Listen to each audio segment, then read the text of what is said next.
SVC Aditya ரா movies தயாரிப்பில் ஷங்கர் இயக்கத்தில் ராம் சரண் நடிக்கும் கேம் சேஞ்சர் ஜனவரி 10 முதல்.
அண்மைச் செய்தி. தமிழகம் முழுவதும் அரசு அலுவலகங்களில் நடைபெறும் ஊழல் முறைகேடு விவகாரத்தில் தமிழ்நாடு அரசின் நிலைப்பாடு என்ன என சென்னை உயர்நீதிமன்றம் கேள்வி எழுப்பியிருக்கிறது.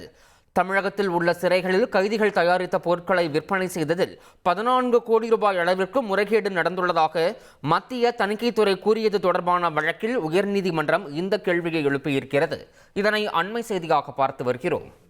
SVC ஆதித்ய ரா மூவிஸ் தயாரிப்பில் ஷங்கர் இயக்கத்தில் ராம் சரண் நடிக்கும் கேம் சேஞ்சர் ஜனவரி 10 முதல்.